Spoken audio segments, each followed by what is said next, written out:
action begins right now. Oh, yes. Here we are, Champion Select, guys. Game number 1 between KT and Kingzone.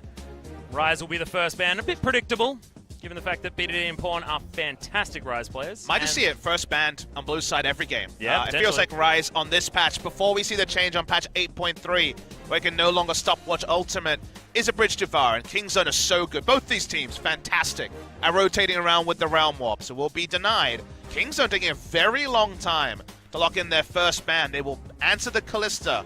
Does allow Deft and Marta to do a lot of work, and my read is if KT win, I believe it's actually through bot side, which sounds like sacrilege. Frey and Gorilla are super reliable, but Kingzone and Longzhu have never played through bot lane. Deft and Marta are exquisite laners.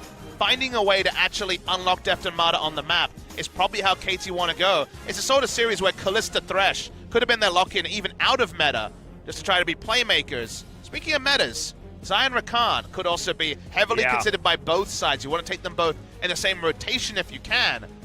Kha'Zix's ban is a very intriguing one because Score historically has been great. This season has been poor on the Kha'Zix, the Jace ban, no surprise. Yeah, I don't think anyone's going to raise an eyebrow at that one. But it does mean that Galio goes through, and Kingzone, do they just ban it away or take something else instead? They can take the Azir into Galio, like you mentioned, so they can kind of influence the draft here, but allowing Galio to influence top lane puts question marks on Khan, right? If he wants to play up, he's going to have to deal with the potential Galio rotation, but it's time to start playing with fire. There are no 3 bans that answer either KT Rolster or Kingzone. They are so deep in champion pool. Do we see a first pick Galio? My instinct is no. Or do you see a first pick Jarvan and then potentially get that Jarvan-Galio combo that's so incredibly coveted? So Kingzone actually no, it's not happening. Leave the Galio open, KT take it. I would have thought maybe KT would consider waiting, but then you give up Galio Sejuani, so take back what I say. Denying away potential Wombo can be smart.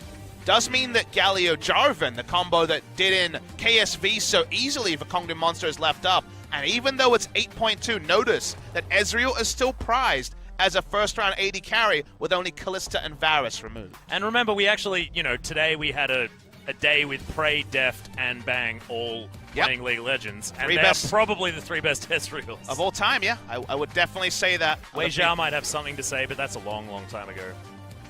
On the side of KT Rolster, Gnar is usually seen as one of the prized top laners, but Camille would be a flex pick, so they can flex Camille. Score could take it into the jungle, and it also does minimize the champion pool here for Kingzone. Now, Kingzone, of course, can just outlast. They can last pick for top lane, try to guarantee a great matchup, and Khan can Riven and do nasty things with many counter picks. So I do love the ambiguity of the Camille, but they might just be going full reveal here for KT, saying we know what we want. We want some Wombo, Galio, and the Hextech Ultimatum riding on top of a Cannon Barrage now available.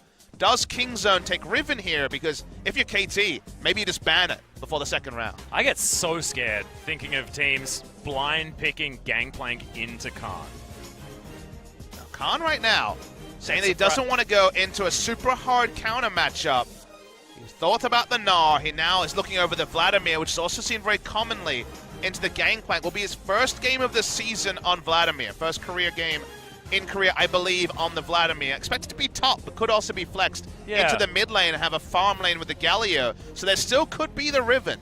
And not off the hook yet are KT Rolster, as the Vladimir flex pick is right up there when it comes to ambiguity. You will see Kingzone, they've been listening. Yeah, Rakan ban will come through to deny Xayah Rakan on the blue side. Bot lane has been a second round draft very commonly on patch 8.2. It's been a new thing.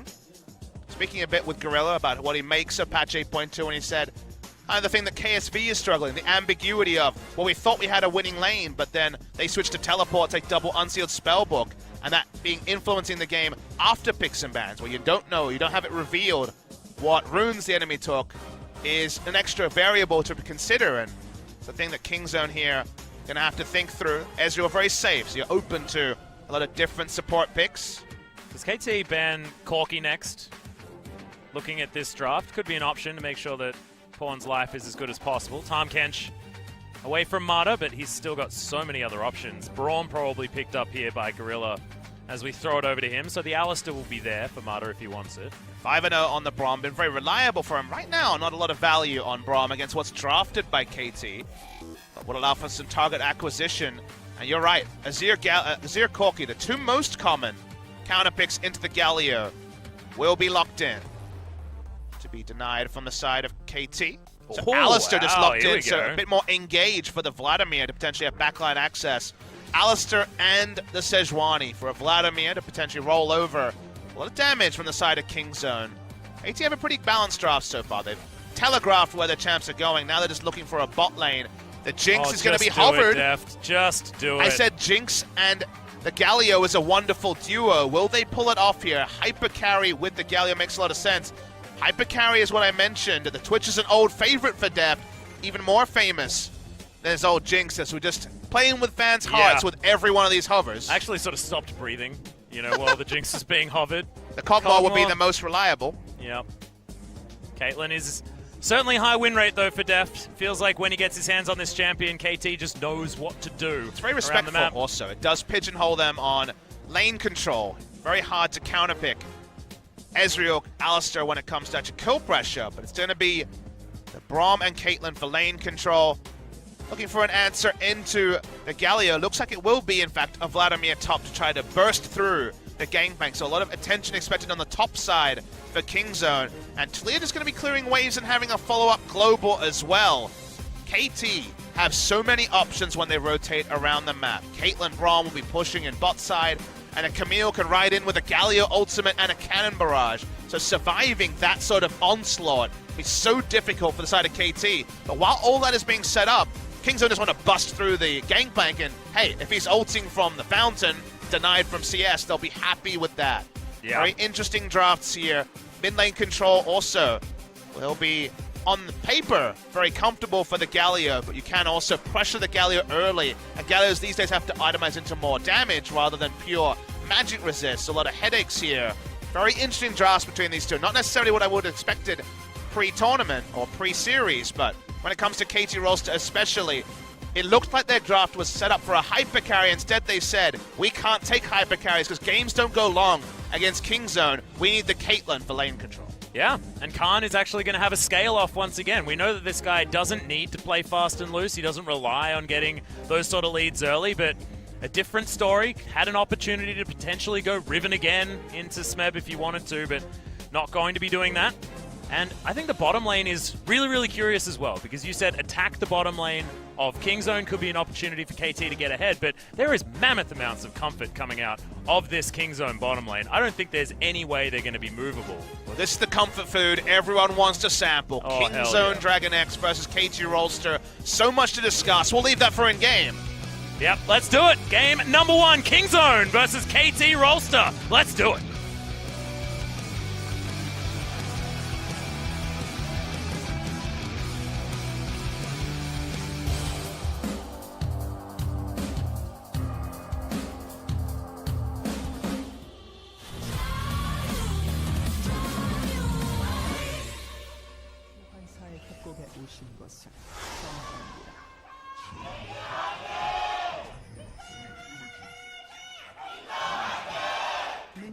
It's a bigger Kingzone cheer that we heard the first time they changed their name and head into Soli Stadium. KT still with voices too. But the fan group only gets bigger for Kingzone DragonX. KT Rolster, the long-suffering fans, feeling like this might be their year. And while the matchup looks awkward, star of weekly LCK, the program that airs on Saturday nights after the matches are over, only on the Korean stream, unfortunately. With KT Rolster, it's very interesting to talk about because as a team, they're one of the few teams that have a lineup that can stand up to the stars on the side of Kingzone. KT Rolster do have a strong top side of the map. Smeb doesn't often need babysitting and sometimes just locks in Maokai and kind of deals with tough matchups. It's through the jungle that we've seen this matchup through so many different teams, right? Score versus Peanut has been Rox Tigers versus KT and SKT versus KT, and now having a pause will give you more information there. It sounds like an audio issue, an old favorite. Oh, don't talk about it though, Pub Smithy. Remember, it's contagious. It is airborne from what we've learned. But historically, Score has had one over Peanut. That has been the big thing that has separated these two teams or these two squads when they've come together. So if they can actually have Smeb be as resilient as he usually is, and there's a way to bust through if you score, if he can do some battle warding on the battle ward himself, Peanut, and that will be very interesting, as I think we got an update there, Atlas. Yeah, it was Smeb actually having the audio issue. A bit of a ringing in his ears. Not sure whether he's recently been punched, but I assume probably not. He'll find out when he gets slain to Khan, and then maybe have to pause again. He made a missed call for the level 1, so score actually reached over. Thankfully, Smeb didn't actually know that he got punched.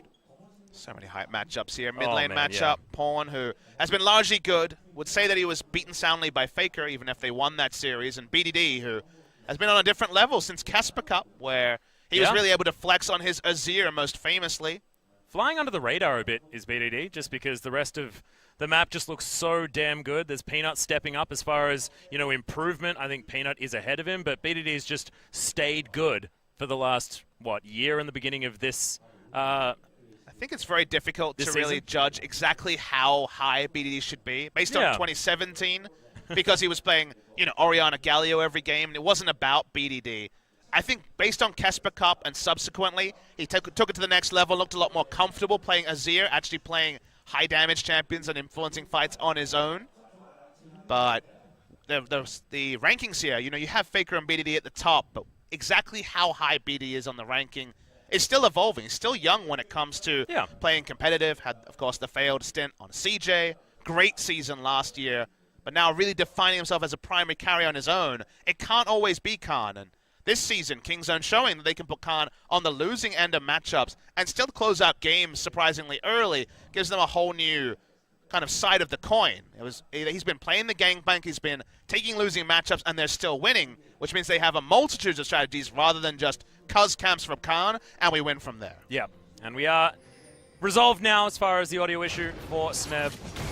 I'm glad you spoke about the versatility, the newfound versatility that Kingzone have, because when they're in their old form of Longzhu, they were an incredible team to watch play. They had their style, and they did it every time, but it worked every time, right? Yep. But what we've seen from them now is complete change-ups of that style that was perfected, but also very, very predictable. And that style worked in Korea, but do recall they played one best of 5. They finished the regular season first and then just beat SKT. They hit Worlds, Samsung had them figured out, and they lost 3-0. Yeah. So I think having multiple styles for Worlds especially, where you have to win a minimum of 3 best of 5s, is very important for the side of Kingzone. So like you say, having Khan on losing side of matchups and winning is big for Kingzone DragonX.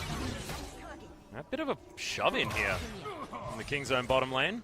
Level 1, Ezreal's very, very powerful because he just Qs the minion wave, it keeps his attack speed up, and can actually have lane control, but it will evolve to be very, very comfortable for Caitlyn and Braum.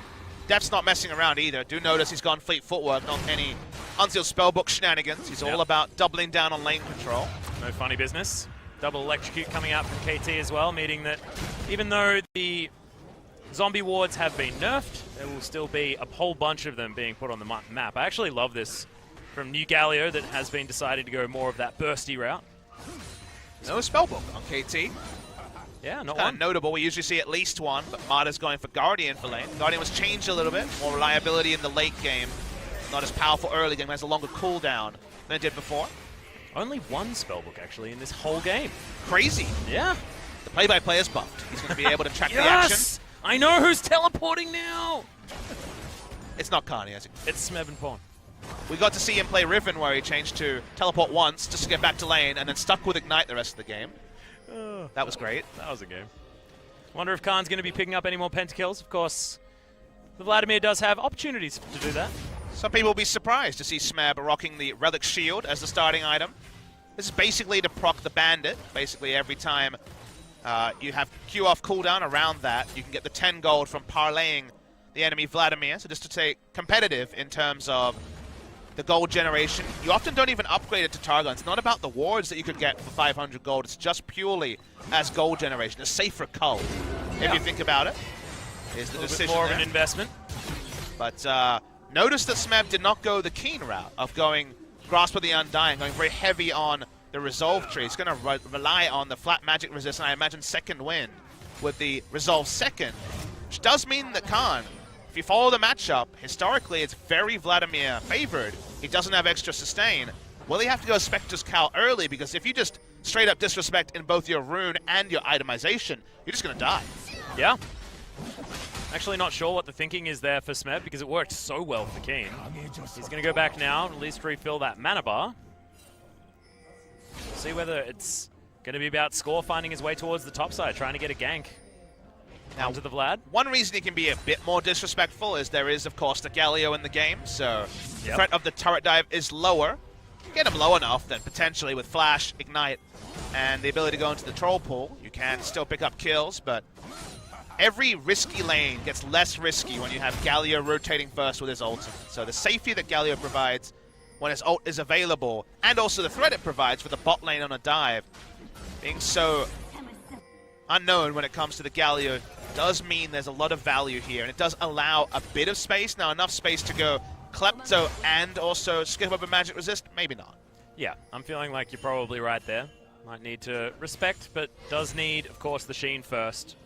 Get that extra damage. Khan can't as happily go into GP10 as on patch 8.2. The quest line for the supports no longer gives him the extra movement speed he craved on the Qs in particular. Claim. So probably going to have to be Proto Belt here, I would imagine, coming through from Khan. Looks like it.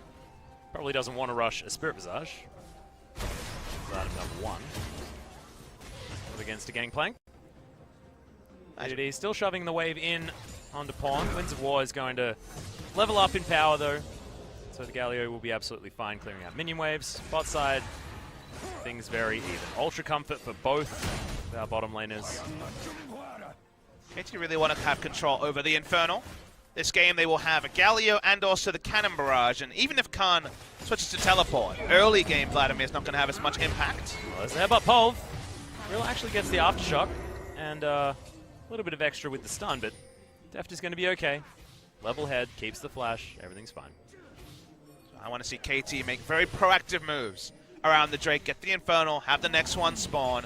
I need a couple of shops to do it safely, as right now the Caitlyn is chunked out, but my read on where the comps are strong is that KT have more of an advantage around the level 6 when the ults are first available, and they need to take advantage of it.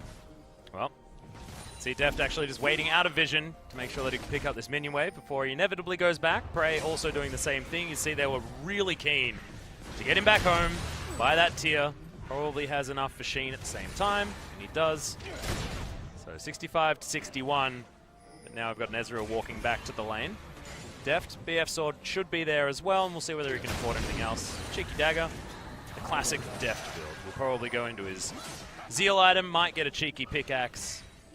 Just try and mow down turrets as best he can. Yeah, no ambiguity about the strategies here. I imagine BF Sword into Static Shiv into pushing. As KT want to keep the pressure on, you never want to go into ultra late game with the Galio, even if he builds more damage now than he did in the past. They still do have late game options, not like the game is decided if they're not 10,000 gold ahead at 30 minutes, but reliability here, I would say, is strongest during the mid game, where KT will have a lot of power. As for Kingzone, Vladimir's unlimited scaling and their ability to just use the Weaver's Wall to take objectives as the game goes on is a big story to talk about with Kingzone. Still waiting for that first Hero's Entrance or Weaver's Wall as Score is spotted. Yep, he's spotted, but he's still going to go in. Cannon Barrage comes down. Double Hemoplay Khan is going to get a lot of his health back after this one comes down. They're respecting the Crimson Rush. Look at that. They knew that they were going to cop too much damage, and Smebs just bought a little bit of space. Also, Talia was able to cheat to the top side. There's no defensive vision for KT there, and they did not know if the Weaver's Wall would come in for a slick double kill against the flow of play. So they pull away. All they get out of it is the ult. Not even a flash or ignite from Khan, so no real punishment onto the Vladimir. Yeah, absolutely nothing. Still, that Hemoplague being down is good news for Smeb, means there's going to be no diving underneath the turret. Deft shrugs off the True Shot Barrage. Amazing that Prey is still able to command so much control over this lane when so much damage was taken off that Q. Oh, fly forward, but Gorilla gathers that one. KT really needs to cement vision on one side of the mid lane. Right now, it feels like Talia can make the unexpected play top and bot side, whereas the side of KT, there is at least a bit of vision on the left side here for Kingzone. Just trying to threaten Pawn, but easier said than done against Catalyst Galio. Yeah. He's not too bothered by the little pebbles being thrown forward. Now the wards say that Kingzone want to play bot side, very predictable, want to double down on the Weaver's Wall for a bot lane gank, and KT have the options top side. So while it's not quite vertical jungling, you do get a bit of transparency into what these teams want to make happen. You can certainly see that Score wants to make a mid lane gank happen. One's just shoving the waves forward though, and so much vision available for Kingzone on the bottom side of the map, understanding exactly where KT want to play through. They just make sure that they have all of the eyes everywhere. And Peanut, exactly what you talk about every single time. Battle warding like a pro. And they're safe. Not going to be able to get pawned down there with the heroic entrance if anything does go awry. Safety is happy times for Kingzone. Khan continues to farm up. The bot lane turret isn't being trained down by Caitlyn and Braum, and the threat of a Galio coming in, and the laning phase extended. Both teams going to opt into it. The gangplank can still do a lot of work as we go on, and Caitlyn at 6 items still pretty fearsome. Things going better than expected, I would say, for Kingzone in the early game, and Score not being able to find any ganks on the Camille. Khan has just taken so much control. Hemoplague back up again. Smeb needing to respect it. Probably wants to go back and grab Trinity Force relatively soon. Why? Speaking of going back, Prey also looking for an opportunity. That's why I'm surprised KT have been more proactive. They have so many globals, and Khan has Ignite, so he's just going for the lane. They need to make the plays on the map to justify the fact that Smeb cannot stand toe-to-toe against a Vladimir with Ignite. No surprise there, but the lack of map control by KT when they should be able to outnumber at almost any moment is kind of giving freebies to the side of Kingzone. Yeah, Proto Belt's done, and Khan says, well, I'm just going to straight up kill you. So have fun. Thankfully, some Merc Treads have been picked up by Smeb. I don't know whether that is going to be quite enough to wrest some control back here in this lane. I think we have to go back to, what Keen was able to show us. Grasp of the Undying working out really, really well for the Gangplank. Might be a little bit of potentially disrespectful play from Smeb to not opt in for the more defensive option. All that being said, I'm just waiting for KT to understand they outnumber in basically every scenario. Should be able to trade up on the bot side. Picking on the bot side, a bit of clearance here by BDD, who will be kept in mid lane. Well, Justice punches over. Good knock up onto BDD now as Score. He's going to get in, doesn't get the stun, actually gets it onto Peanut. Takes a little bit too long though, and first blood goes down to BDD. Fight's actually breaking off everywhere as there's Unbreakable Will. It's a double in the mid lane. What a botched gank to come out of KT. Def trying to answer back. The flash! Oh! Does have the stopwatch, but no! Gorilla survives! Thankfully, Mata does block the true shot barrage, but that is a tilter for Deft. There's no other way to say it. Gorilla was a master baiter, and that particular bait, he baited out a flash and then also lived through all of it. Unbelievable stuff from Gorilla. And in the mid lane, Atlas will see it in the replay, but Score went in for the first part of the hook shot. Didn't want to commit. Score didn't want to go in. Clearly, Pawn did. You expect better synergy from a mid laner and a jungler who've been together for a year, but they half-assed it, and it was turned around. 2 kills donated to Kingzone DragonX. Yeah, and I think Score probably thought that he might be able to get on top of BDD, and that could have been a different circumstance if BDD was stunned and stopped from getting the threaded volleys out there, but he wasn't. And now he has a huge CS lead augmented by a kill and an assist in the mid lane. And BDD was always so good at Talia. Has only played it once so far this season. And Score, he wants to try it again. Does get the ultimatum down as there's the heroic entrance. Stopwatch comes in, not a lot of damage to come out, but there's the flash. Cleanse comes in, knockups there, but BDD underneath his turret now. Stun comes in, Score's going to lock down the kill, but that took a long time. Yeah, big investment. They do get the kill after all of it. Thought BDD would join Khan with his dance moves, not enough to get him out from it. Very important that KT, with this draft, can keep up in tempo. These sort of plays need to be repeated again and again, because top lane, we can see very clearly the threat of the all-in under turret is always there from Khan. Ignite still being ridden. It may not be a Riven, but it's a Riven play style of trying to just crush lane. Yeah, and Khan will now also be a teamfight god and be able to really cause a ruckus in the later stages of the game, a time where Riven doesn't really want to be doing much team fighting. Peanut steals away a blue buff all too easily, and Smeb a little bit too late with the ward timing as he heads down. Trinity Force will be available relatively soon, but that's not going to save him from Khan's damage. Utter pain for Smeb in the top side. One turret shot not going to equalize out these trades. Khan will continue to win them, and he's getting no health. The rest of the team is playing around mid and bot side, which is fine. That's the way you should play if you're KT Rolster. But if Smeb does die, not going into the Resolve tree, not buying an early Spectre's Cal, he kind of only has himself to blame. And so far his team haven't made up for how much power they have to react bot side, because they're actually losing 2v2s in the mid lane, something that should never happen. Yeah. And I think Khan has actually got his Proto Belt bound to every single button, because it seems to go on cooldown every time it's off. It's going to be the first Dragon, though, going over to King Zone very easily. Score. Finds Khan. This could be a difficult gank, though. A couple of people hit by a Hemo Plague means that he gets a whole bunch of health. Still has the flash up, so really no reason for him to be there. Has his timepiece there still as well, so no worries. He does stick around for some Relic Shield procs, so that's nice at least. Yeah, worth it. No threat onto Khan. Playing this all by his lonesome. It's opted into largely by KT Rolster. Khan playing the Vladimir and solo queue. There's never ambiguity. And if it does damage, Khan plays it, because we know that he does.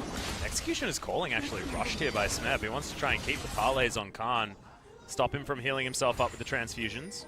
Basically the theory there is that if he can control the healing, the threat of the turret dive is less, but it does halt his own build. And so I think that Khan can play around easily, so I understand why. But it actually doing anything other than extending a turret dive, kind of the best case scenario for Smeb. Yeah. Haunted Guy is completed for Khan, so going towards Leandra's Torment as item number 2. Something you would expect after Frost Queen's claim has been removed from the options that Vladimir has, thanks to 8.2. Deft has his Static Shiv. Berserker's Greaves there as well. We mentioned his build of choice has been the same way for a long time on this Caitlyn, but he wants to be the one shoving forward. He wants to be the one getting damage on turrets, and honestly, that's what Kingzone have been doing. Quan gets himself out of the way, but not out of the seismic shove. Ultimate flying forward as Gorilla and Prey. They're turning up. Winds of War. Not going to mean BDD is able to get any further, and Peanut holds off the chase. Yeah, first rotation from the mid lane is the reason Peanut went aggressive, but as we can see, Abyssal Mask being complete and Merc Treads meant no real threat onto the Galio. They all back away. Nice interrupt on the animation there. Very cute. Hook shot. Not going to work out. First time ever we're seeing score on the Camille, a favorite of other junglers. Been up and down, as we know, Atlas. Yeah, another seismic shove. Good body block there by Peanut to stop Pawn from getting the work done. He's got so much magic resist, though, but it's not enough. Peanut locks down the kill in the end, and now Kingzone will be able to get the first turret of the game as well. Finally, the dynamic duo able to lock down Pawn long enough to take down the turret. And Peanut's just been more effective on his ganks than Score. That's really all you can say. Score has had one botch, and when he's been in position, been turned around more often than not. Peanut returns with no ultimate, but still, great link up between BD and Peanut. To me, Atlas, that was the last thing that was left for Kingzone to prove, that BDD and Peanut could actually make plays together as a duo, because previously we've seen a bit of a desync between the two, on invades especially. This time, no ambiguity about that. It was clean. They take the top lane turret in the 1v1 as well, and Kingzone now massively ahead. 4,500 gold and an Infernal Drake up over a Galio comp implies an even bigger lead than the scoreboard already shows. Yeah, it's not what this composition wants to be doing on the side of KT, as Khan taking a lot of actually big damage from Smeb. Not going to get too much back with the Hemo Plague. Actually does. Thankfully, the Grievous Wounds did wear off. Just Vladimir things there. Yeah. Score is maxing the hook shot, but haven't been convinced by his first game on the Camille. It's the big wild card this game, is debuting Camille, and obviously Blank had big struggles on this champion. We've seen up and down performances on the Camille, and not convinced by professional Camille, even if in solo queue it's definitely been working a treat. Yeah. Sort of maybe hasn't been figured out as far as how to utilize it effectively. I feel like any champion that goes Warrior Trinity Force already is ultra risky in competitive play, right? Because it's an expensive build and leaves you very vulnerable if you're counter ganked going for a full damage build. And then even when we see that completed a decent clip, is it worth it is a question I'm not 100% sure of. So that doubt being there makes me think that perhaps there are better choices. Prey and Gorilla dealing with all the traps in lane. Yep. Cupcakes were A little bit too much for Gorilla.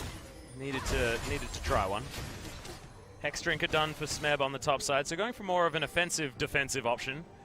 We're thinking that perhaps the Spirit Visage would work out. I'm grimacing a bit, Atlas, because consider the Gangplank build has been slowed by Merc Treads and Executioner's Calling and a Hex Drinker just to get through lane. He could have gone Resolve Tree, you'd think, and built more aggressively with just a Spectre's Cowl into full damage. So he's already behind in terms of damage. Pawn is not going for AP early, so he's also a facilitator for magic damage his team doesn't have, short of the ultimate from the Gangplank.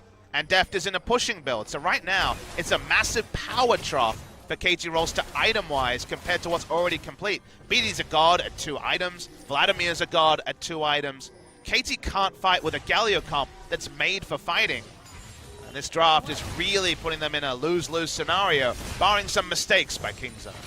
And they're supposed to be, you know, snowballing based on structures. Yeah, and what it's is the Kingzone game? that is organically pushing them in and taking the maximum. Yeah, what does the game look like for KT based on the draft? Because people are saying LoL won a draft for Kingzone. I think KT's draft is very powerful. They've shown they can play these comps many times against lesser opposition, and in the 2017 season, it's all about playing around the bot side against an Ignite Vladimir who can't go there. He doesn't have a teleport to get into the fight, thus you abuse them on the side of the map. Instead, they're trying to fight the Vladimir with Ghost Flash. Good luck. Yeah.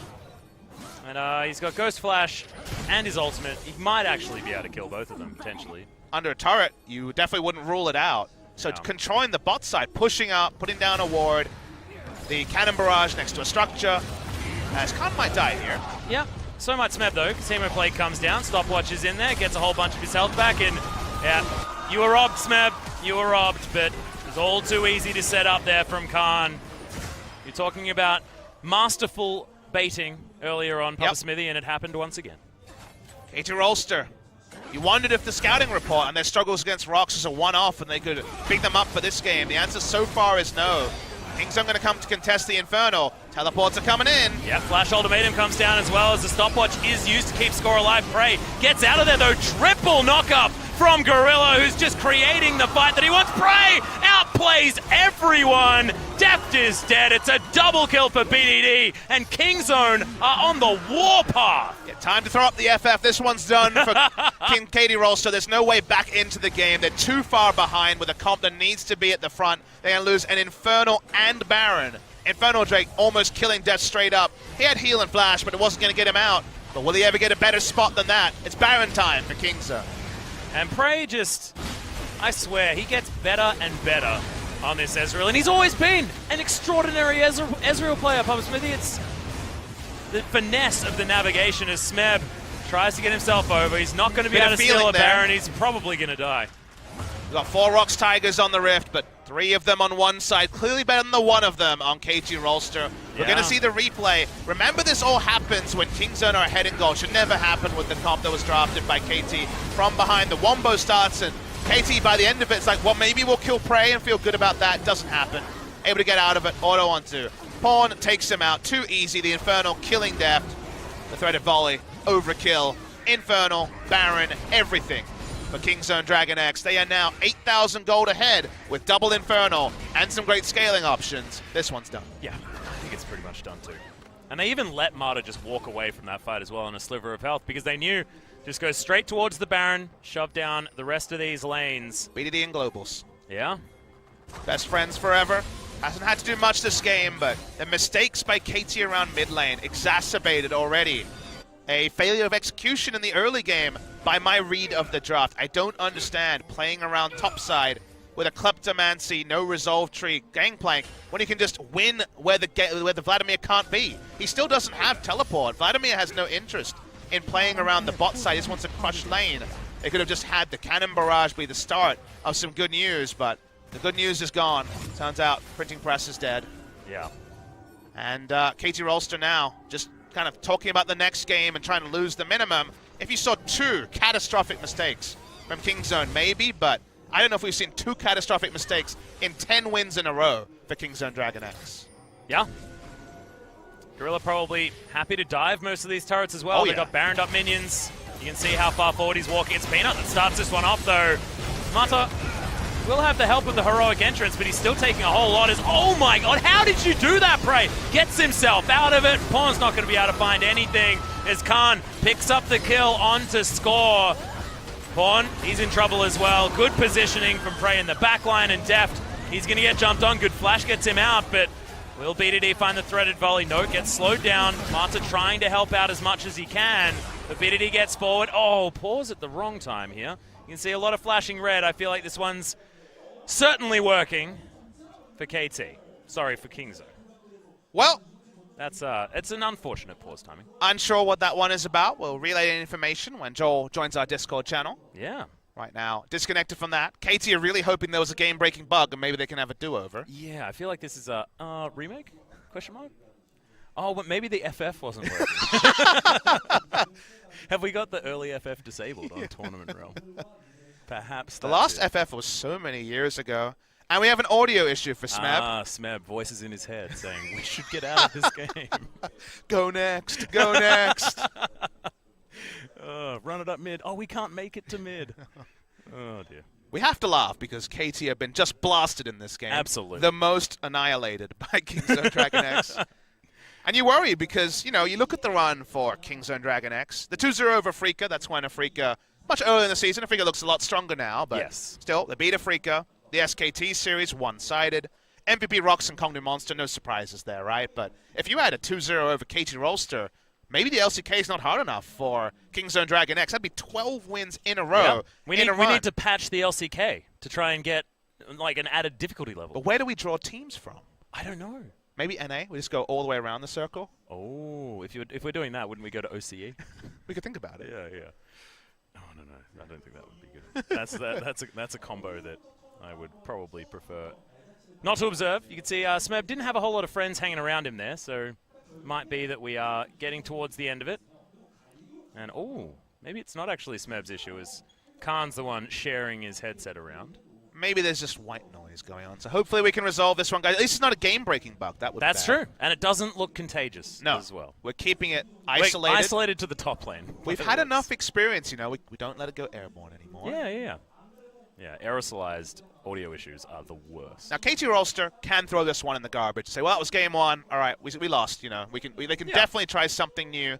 First pick Galio, which was kind of offered up as tribute by Kingzone. I was like, maybe you don't reach for this. It seems a bit scary. They went for it, but their play around it almost seems like they weren't prepared for the Galio. It didn't feel like they were actually getting any value out of the Galio pick, and not like Kingzone had a home recipe strategy to answer it. They just turned on a poor gank attempt by Score and Pawn in the mid lane, and from there it was just kind of plain sailing for the side of KT Rolster. Didn't have a solution for the top lane. Vladimir didn't have a solution for falling behind in the mid. A lot of problems here for KT Rolster, so waiting to get back into the game. Hopefully it's going to be a short issue, guys. Audio issues usually aren't hour-long epics, but we shouldn't be here for forever. But yeah, I'm looking back, Papa, and I just feel like the Sejuani would have been the optimal first pick. I mean, Score's 100% win rate on the champion. He's played it for a very, very long time. And Pino just looked so comfortable, and it also doesn't pigeonhole you into a composition from first pick. I mean, here's what I'll say, is that then you give up the Galio, right? You probably see it locked in by Longzhu, or in this case, Kingzone DragonX. Yeah. They're very good at playing kind of the style I was talking about, right? Where it's like, well, what do we have that's strong? All right, let's play like this. Kingzone are very good. It feels like Kingzone are one of the most satisfying teams to cast, not from any personal affiliation or bias, but literally because when you look at what a comp is meant to do, you see Kingzone do it, or even do it better than you could ever have considered as an analyst. They're very clean at understanding what side of the map do we want to play on. Where are we strong? Where are we weak? How do we maximize our strength and minimize our weakness? That is a Kingzone DragonX game. So I would have said that giving over Galio is still a significant cost.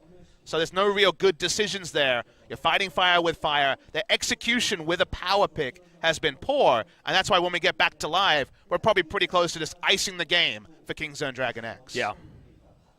Might be that KT are going to opt in to some sort of Galio ban in the game.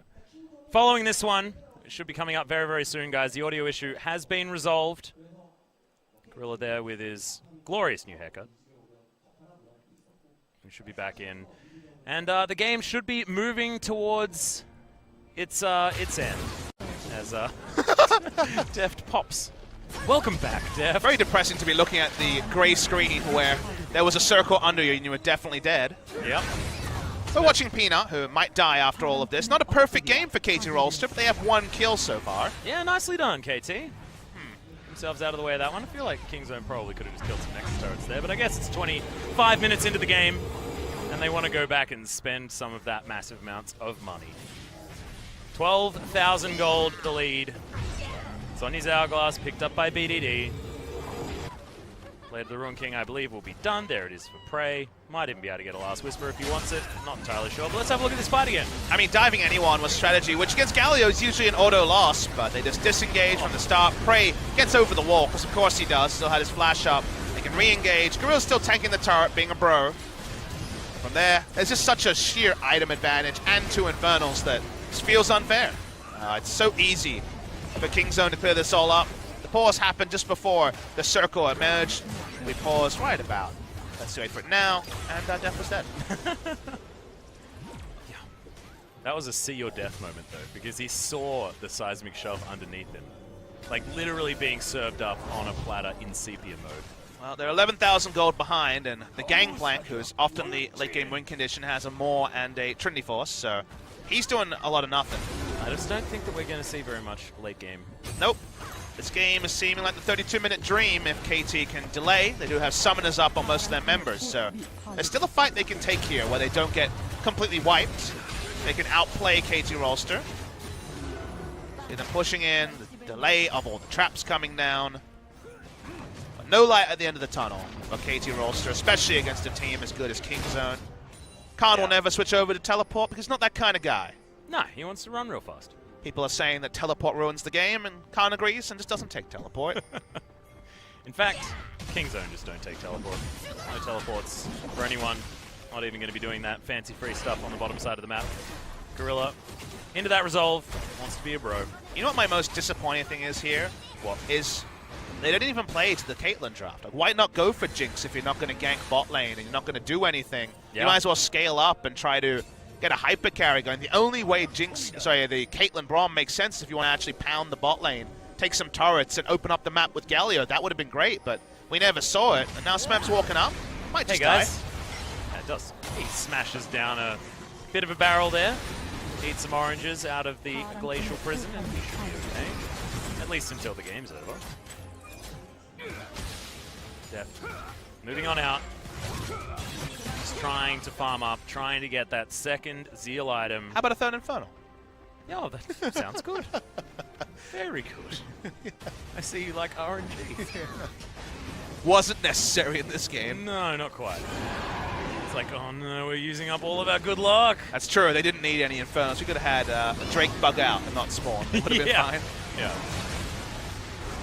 Again, game 2 can be a whole cloth change for KT Rolster. We're not going to talk about this game much more because it's the most over ever. It's about as over as it can possibly be, and I just don't know why Kings Who are playing wins, with their food. Vladimir or any 3 of KT Rolster? Whoa. You can choose your 3. Vladimir has always summoners up in the store. Can I just say that I don't think that happens? Okay. Yeah. That's probably Played in the 5th. That's one way to go. Yeah. That's not the 5th. I just think that Khan wins out of any 3 KT at the moment.